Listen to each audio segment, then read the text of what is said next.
Good morning students. NBGI group कक्षा 10 और विषय हिंदी और हिंदी विषय के गद्य खंड के अंतर्गत हम पाठ 2 बाल गोविंद भगत का अध्ययन कर रहे हैं। और इसी के आगे अभी तक आपने बच्चों पढ़ा कि वे सुबह सुबह तड़के उठकर किस तरह से नदी के किनारे बैठकर या जब वापस गांव आ जाते थे वहां टीले पे बैठकर अपने गीतों को पूरे गांव से संगीतमय बना देते थे।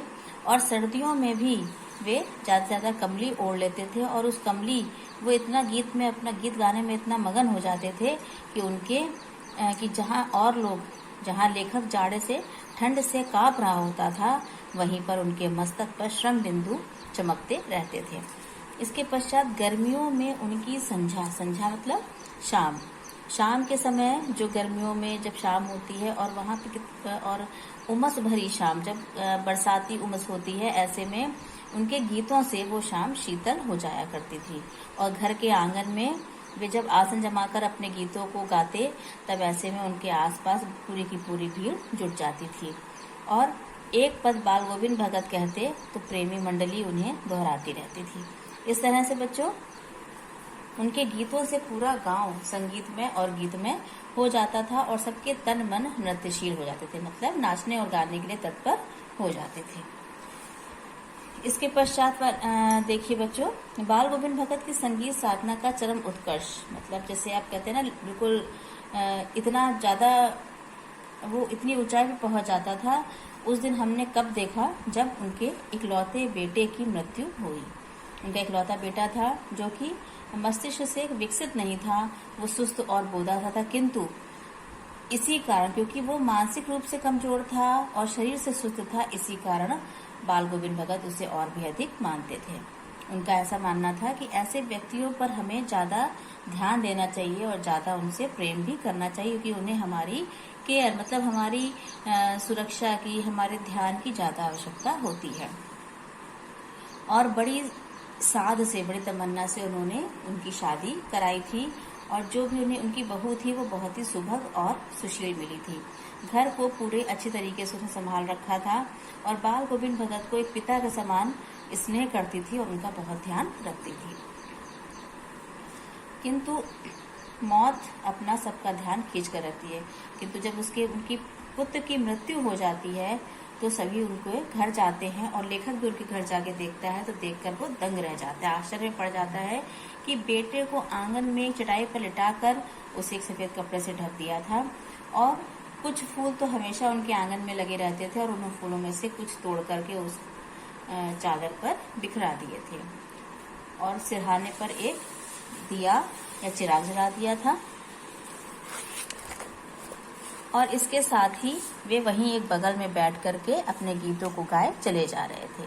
वही तल्लीनता भरा गीत, वही संगीत और उनकी बहू जो बराबर रोई जा रही थी और सभी स्त्रियां उसे चुप कराने का प्रयास कर रही थी, किंतु बाल गोविंद भगत अपना गीत गाए जा रहे थे। और वे अपनी बहू को उसके पास आते हैं, उससे कहते हैं कि तुम रो मत, रो के बदले उत्सव बनाओ, मतलब वे मृत्यु को उत्सव मनाने को कहते हैं। उनका मानना था कि आत्मा परमात्मा के पास चली गई है, विरहनी अपने प्रेमी से जा मिली है और इससे बड़ा आनंद और उत्सव की बात कौन सी हो सकती है। इस तरह से वे अपनी बहू को समझाने का प्रयास कर रहे थे और ऐसा विश्वास उनके स्वयं भी था कि ऐसा विश्वास जो सदैव मृत्यु पर विजय होता आया है। इसके पश्चात बेटे क्रिया कर्म में उन्होंने किसी को तुल नहीं दिया, उनकी बहू से ही आग लगवाई और साथ ही तुरंत पतोहू यानी कि बहू के भाई को बुलाया और उससे कहा कि उसे अपने साथ लेकर चले जाए और साथ में उसका दूसरा विवाह कर दे। किंतु बहू रो रो कर कह रही थी कि मैं नहीं जाऊंगी और आप मेरे पिता जैसे हैं, अगर मैं चली जाऊंगी तो इस बुढ़ापे में आपका कौन ध्यान रखेगा, आपके लिए कौन भोजन बनाएगा और कौन पानी देगा, मुझे अपने चरणों से अलग मत कीजिए। किंतु भगत का निर्णय अटल था और वे दूरंदेशी थे। वे जानते थे कि उनके पश्चात इस बहू को देखने वाला कोई नहीं रह जाएगा और इसलिए वे उन्हें ऐसी बात कहते जिसके कारण बहू छोड़कर जाने पर विवश हो जाती है। वे कहते हैं कि अगर तू नहीं जाएगी तो मैं इस घर को छोड़कर चला जाऊंगा और आखिरकार बहू को अपने भाई के साथ विदा होना पड़ता है।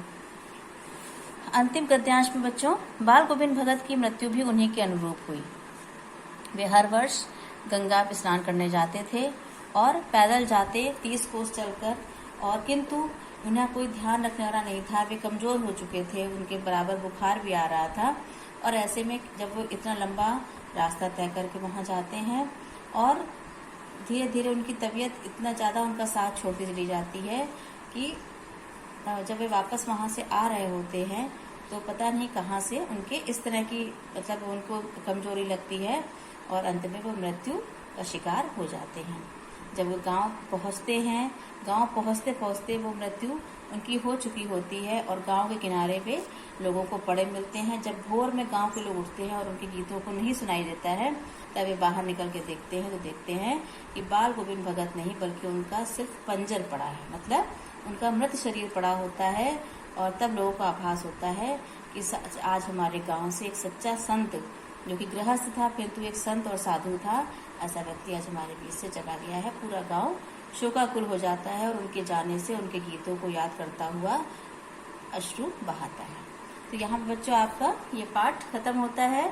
इसकी वीडियो आपको बनानी है, इसकी रीडिंग लगानी है। रीडिंग लगाते हुए जो भी आपको समझ में आया है उसे आप अपने शब्दों में बताने का प्रयास करेंगे, और नहीं भी बता रहे हैं तो आप उसको रीडिंग लगाकर मुझे इसकी वीडियो सेंड करेंगे। धन्यवाद बच्चों।